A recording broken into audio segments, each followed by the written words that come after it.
The Stoic Greeks had the maxim, know thyself.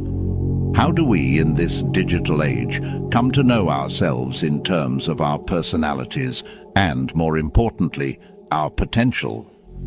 In this video, you will learn 8 transformative Stoic techniques to really know yourself. Embrace this opportunity to delve into the intricacies of your own mind and its limitless capabilities. If you are on a journey towards personal growth and deep self-discovery, stick with us until the end. Let our journey to a more self-aware you begin. 1. Watch yourself like you're watching a stranger. Have you ever wondered how differently we might act if we stepped outside ourselves and observed our actions and reactions as if we were someone else? This idea lies at the heart of a powerful Stoic technique. Observing oneself with the detached curiosity of a stranger, we're often tangled in our web of emotions and biases, leading to a clouded view of who we are. Let's break it down. Imagine you're watching a movie where you are the main character. How would you critique the actions and choices of this character? This shift in perspective allows you to see yourself more objectively, helping you identify habits and reactions that might not align with who you want to be. This isn't about self-criticism, but about gaining clarity. When you watch a stranger, you don't have the emotional baggage that comes with self-observation. You see their actions, good or bad, for what they are. This is what we're aiming for, a clear, unbiased view of ourselves. The Stoics teach us to observe without judgment, like a scientist watching an experiment. When you feel anger rising, step back. Ask yourself, why am I angry? Watch your emotions as if they aren't yours. This practice brings a surprising clarity. Instead of being swept away by emotions, you start understanding their roots. It's not about suppressing feelings, but understanding them from a distance. This perspective is crucial in a world where emotions can be as fleeting as social media trends, yet as impactful as real-life decisions. This shift in perspective isn't easy, but it's powerful. Remember this Stoic wisdom by Seneca. We suffer more often in imagination than in reality. By observing yourself objectively, you reduce unnecessary suffering caused by misconceptions and overreactions, leading to a more peaceful and authentic life. 2. Accept yourself completely, the good, bad, and ugly. You know how, when you look in the mirror, you sometimes focus only on the flaws. It's easy to do that with our personalities too, fixating on our mistakes or the parts of us we don't like. This constant self-criticism creates an inner narrative that's far from kind. But here's the thing. True growth starts with accepting every part of yourself, the good, the bad, and yes, even the ugly. It's about acknowledging your whole self without denial or overemphasis on the negatives. Stoicism isn't about just seeing the bright side, it's about seeing the real side. It teaches us to embrace our entire being. When you accept yourself, flaws and all, you're not giving up on improvement. You're starting from a place of honesty, and with honesty comes the power to change.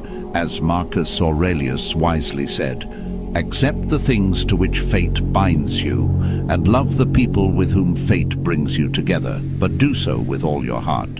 This acceptance is the foundation of real transformation. Try this. Write down your strengths and weaknesses. Don't shy away from the truths you're uncomfortable with. Now, look at this list, not as a judgment, but as a map. Your strengths are your tools, your weaknesses, areas for growth. Instead of beating yourself up over the ugly parts, ask yourself, how can I grow here? Self-acceptance doesn't mean stagnation. It means empowering yourself to evolve from a place of understanding and compassion. Remember, every part of you has a role in your journey. By embracing every aspect of who you are, you set the stage for genuine self-improvement. It's not about becoming someone else. It's about being the best version of you. 3. Challenge yourself continually, but start small. Just as we talked about embracing every aspect of ourselves, there's another step that's just as important: challenging yourself.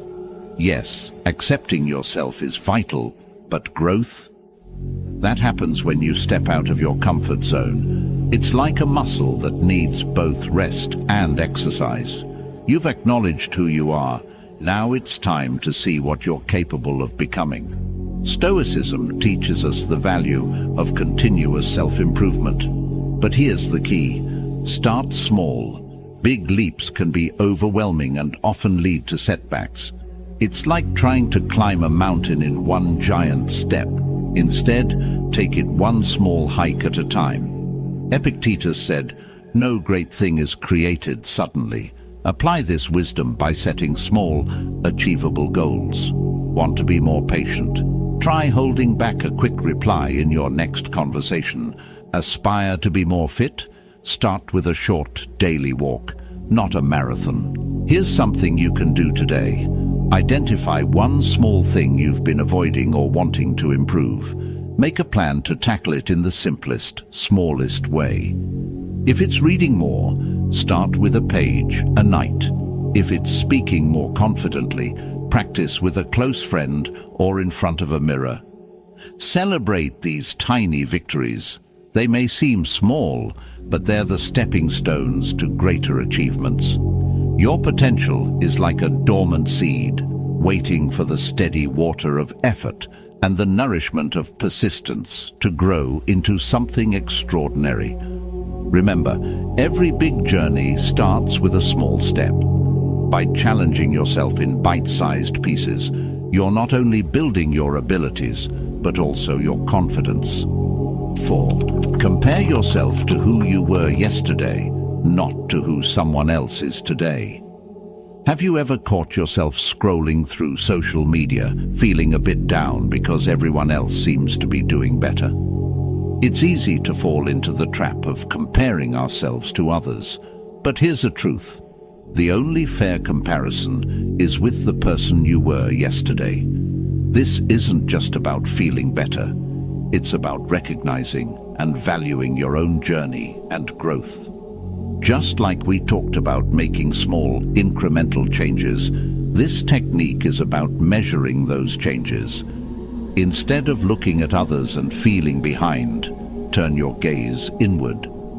How have you grown from yesterday? Maybe you're a bit more patient, a tad more knowledgeable, or just a little stronger. Marcus Aurelius once said, "You have power over your mind, not outside events." Realize this, and you will find strength. Apply this by focusing on your progress, not others' paths. Here is an action you can take. Every night, spend a few minutes reflecting on your day. What did you do better today than yesterday? It could be anything. Maybe you listened more closely in a conversation, or you chose a healthier meal. These aren't just achievements. They're evidence of your ongoing evolution. Document these, maybe in a journal or a note on your phone. Over time, this record will become a powerful reminder of how far you've come, step by small step. By focusing on your own growth rather than comparing yourself with others, you free yourself from unrealistic and unhelpful standards. You start to appreciate your unique journey, recognizing that each day brings you closer to the person you aspire to be. And 5, take responsibility for yourself. There's a powerful shift that happens when you start taking full responsibility for your actions, your thoughts, and your life. It's like grabbing the steering wheel of a car that's been aimlessly drifting. Sometimes we blame circumstances, other people, or luck for where we are. But the truth is, the more we take charge of our responses and decisions, the more we steer our lives in the direction we want to go, shifting our focus from comparing ourselves with others to reflecting on our personal progress naturally leads us to this next step, owning our journey. It's about saying, "This is my path, and I'm responsible for walking it." Epictetus wisely stated, "We cannot choose our external circumstances, but we can always choose how we respond to them." When you embrace this, you empower yourself to respond to life's challenges with maturity and wisdom. Start by identifying areas in your life where you've been placing blame elsewhere. It might be in your relationships or your personal goals. Now ask yourself, how can I take more responsibility in these areas? This isn't about being harsh on yourself. It's about recognizing your power to change things. For instance, if a project at work isn't going well, instead of blaming the team, consider what you can do differently to improve the situation. This approach not only leads to personal growth, but also earns respect and trust from those around you. The sense of control and self-respect that you gain by taking responsibility for your life is profound and transformative. You start to see challenges as opportunities to learn and grow.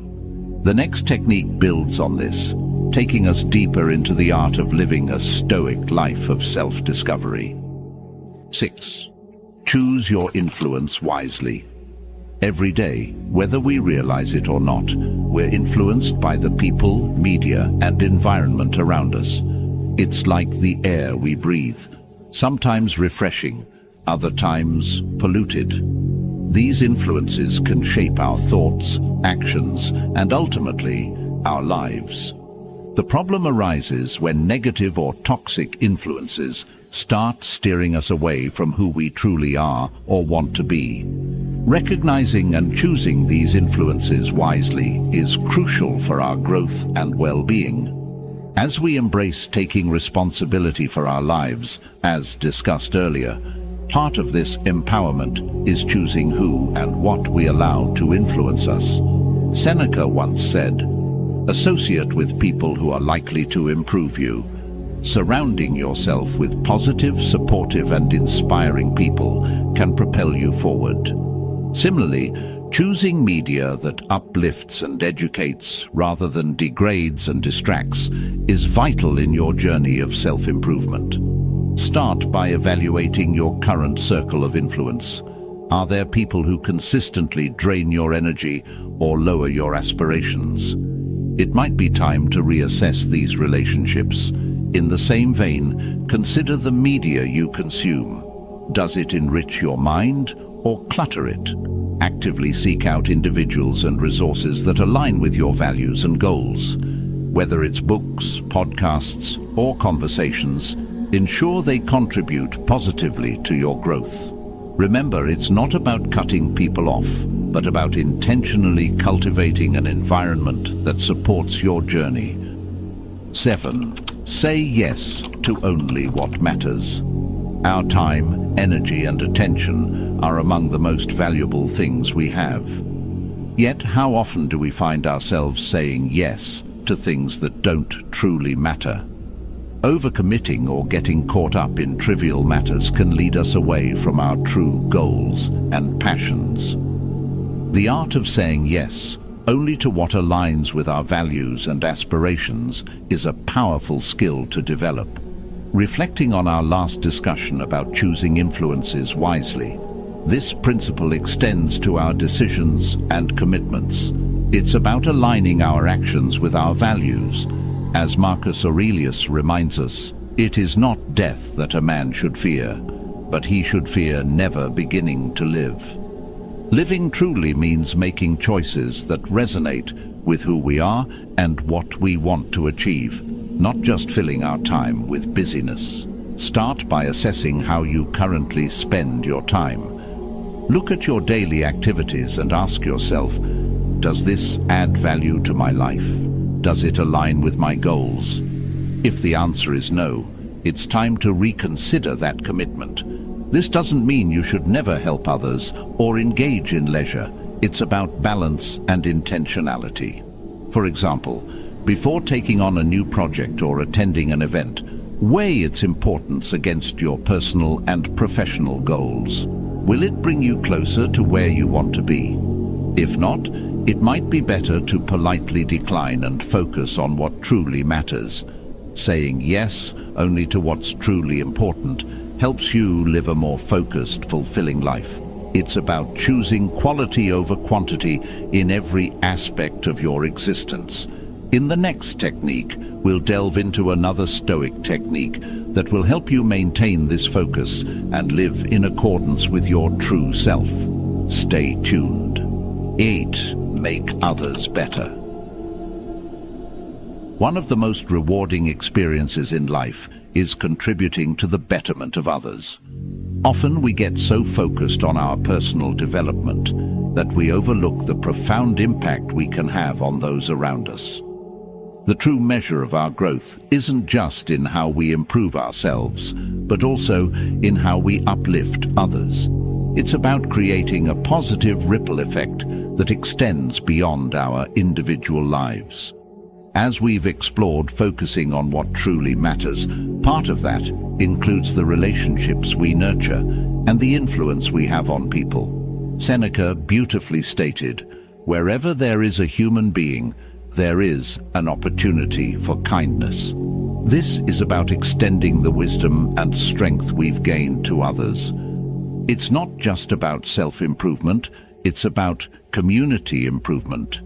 Start by being a positive presence in the lives of those around you. It could be as simple as offering a listening ear, sharing insights from your own experiences, or encouraging someone who's facing challenges.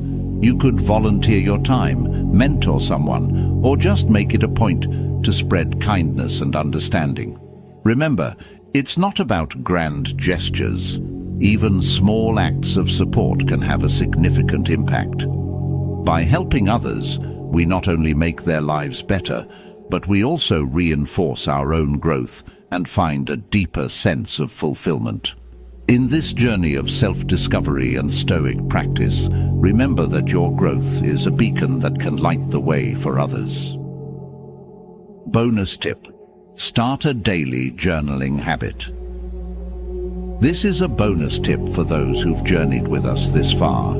Did you know that Marcus Aurelius, one of the most revered Stoic philosophers, essentially wrote a journal? His famous work, Meditations, was never meant for publication. It was his personal reflections, his way of practicing Stoicism every day. This highlights the power of journaling as a tool for self-discovery and personal growth. Each step we've explored, from observing ourselves objectively to making others better, can be deepened through journaling. It's a space where you can converse with yourself, ask questions, and reflect on your daily experiences. You don't need fancy notebooks or eloquent words.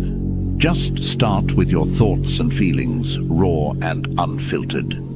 As you write, you'll find clarity and insights that were previously hidden in the hustle of daily life. Remember what Seneca said, "True happiness is to enjoy the present without anxious dependence upon the future." Journaling brings you into that present, allowing you to appreciate your journey, learn from it, and plan your future with intention.